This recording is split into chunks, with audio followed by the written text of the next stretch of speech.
This is a Rhogenesis Source Reading. Public domain ancient and sacred texts read chapter by chapter as source material for later motif mapping and interpretation. Today's reading is from the Kybalion. 3 Initiates, 1912, Chapter 12. Causation. Every cause has its effect. Every effect has its cause. Everything happens according to law. Chance is but a name for law not recognized. There are many planes of causation, but nothing escapes the law. The Kybalion. The great sixth hermetic principle, the principle of cause and effect, embodies the truth that law pervades the universe, that nothing happens by chance, that chance is merely a term indicating cause existing but not recognized or perceived, that phenomena is continuous without break or exception. The principle of cause and effect underlies all scientific thought, ancient and modern, and was enunciated by the Hermetic teachers in the earliest days. While many and varied disputes between the many schools of thought have since arisen, these disputes have been principally upon the details of the operations of the principle, and still more often upon the meaning of certain words. The underlying principle of cause and effect has been accepted as correct by practically all the thinkers of the world worthy of the name. To think otherwise would be to take the phenomena of the universe from the domain of law and order, and to relegate it to the control of the imaginary, something which men have called chance. A little consideration will show anyone that there is in reality no such thing as pure chance. Webster defines the word chance as follows: a supposed agent or mode of activity other than a force, law, or purpose, the operation or activity of such agent, the supposed effect of such an agent, a happening, fortuity, casualty, etc. But a little consideration will show you that there can be no such agent as chance in the sense of something outside of law, something outside of cause and effect. How could there be a something acting in the phenomenal universe, independent of the laws, order, and continuity of the latter? Such a something would be entirely independent of the orderly trend of the universe, and therefore superior to it. We can imagine nothing outside of all being outside of the law, and that only because all is the LAW in itself. There is no room in the universe for a something outside of and independent of law. The existence of such a something would render all natural laws ineffective, and would plunge the universe into chaotic disorder and lawlessness. A careful examination will show that what we call chance is merely an expression relating to obscure causes, causes that we cannot perceive, causes that we cannot understand. The word chance is derived from a word meaning to fall, as the falling of dice. The idea being that the fall of the dice and many other happenings are merely happenings and merely a happening unrelated to any cause. And this is the sense in which the term is generally employed. But when the matter is closely examined, it is seen that there is no chance whatsoever about the fall of the dice. Each time a die falls and displays a certain number, it obeys a law as infallible as that which governs the revolution of the planets around the sun. Back of the fall of the die are causes, or chains of causes, running back further than the mind can follow. The position of the die in the box, the amount of muscular energy expended in the throw, the condition of the table, etc., etc. All are causes, the effect of which may be seen. But back of these seen causes, there are chains of unseen preceding causes, all of which had a bearing upon the number of the die which fell uppermost. If a die be cast a great number of times, it will be found that the numbers shown will be about equal. That is, there will be an equal number of 1 spot, 2 spot, etc. coming uppermost. Toss a penny in the air, and it may come down either heads or tails, but make a sufficient number of tosses, and the heads and tails will about even up. This is the operation of the law of average, but both the average and the single toss come under the law of cause and effect. And if we were able to examine into the preceding causes, it would be clearly seen that it was simply impossible for the die to fall other than it did, under the same circumstances and at the same time. Given the same causes, the same results will follow. There is always a cause and a because to every event.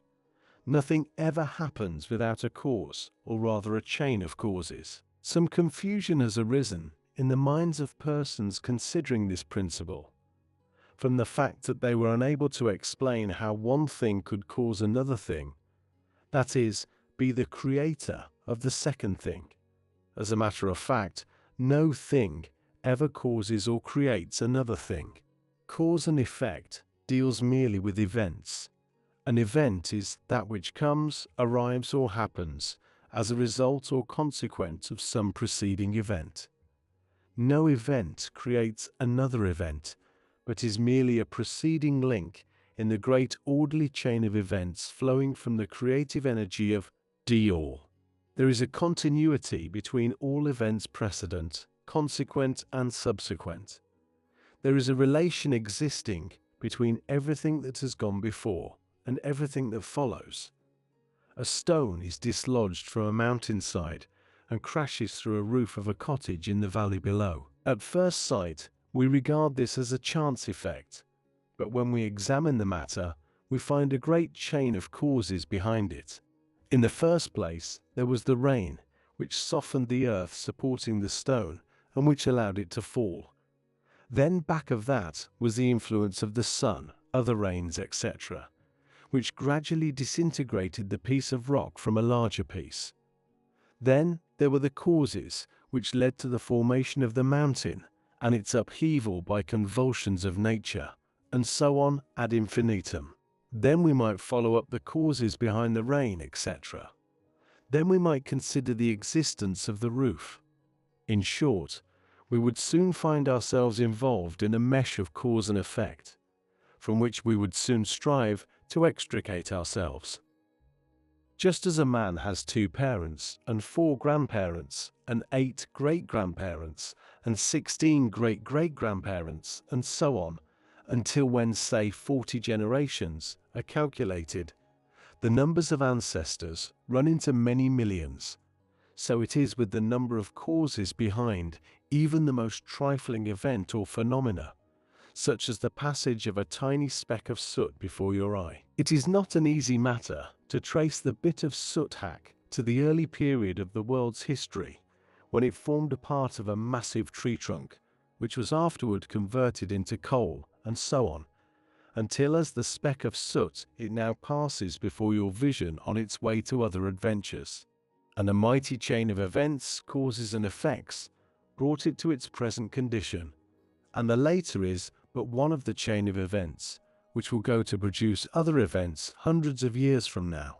One of the series of events arising from the tiny bit of soot was the writing of these lines, which caused the typesetter to perform certain work, the proofreader to do likewise, and which will arouse certain thoughts in your mind and that of others, which in turn will affect others, and so on and on and on, beyond the ability of man to think further, and all from the passage of a tiny bit of soot, all of which shows the relativity and association of things, and the further fact that there is no great, there is no small, in the mind that causeth all. Stop to think a moment. If a certain man had not met a certain maid, away back in the dim period of the Stone Age, you who are now reading these lines would not now be here. And if perhaps the same couple had failed to meet, we who now write these lines would not now be here. And the very act of writing, on our part, and the act of reading, on yours, will affect not only the respective lives of yourself and ourselves, but will also have a direct or indirect effect upon many other people now living and who will live in the ages to come.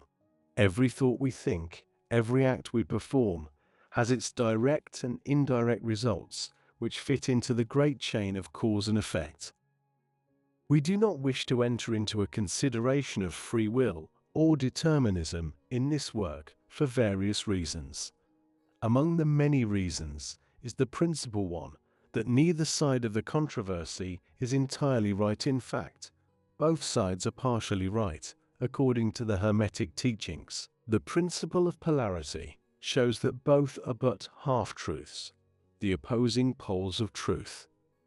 The teachings are that a man may be both free and yet bound by necessity, depending upon the meaning of the terms and the height of truth from which the matter is examined. The ancient writers express the matter thus: the further the creation is from the center, the more it is bound. The nearer the center it reaches, the nearer free is it. The majority of people are more or less the slaves of heredity, environment, etc., and manifest very little freedom. They are swayed by the opinions, customs, and thoughts of the outside world, and also by their emotions, feelings, moods, etc. They manifest no mastery worthy of the name. They indignantly repudiate this assertion, saying, "Why, I certainly am free to act and do as I please. I do just what I want to do." But they fail to explain whence arise the want to and as I please. What makes them want to do one thing in preference to another? What makes them please to do this and not do that? Is there no because to their pleasing and wanting? The master can change these pleases and wants into others at the opposite end of the mental pole. He is able to will instead of to will, because some feeling, mood, emotion, or environmental suggestion arouses a tendency or desire within him so to do. The majority of people are carried along like the falling stone, obedient to environment, outside influences and internal moods, desires, etc.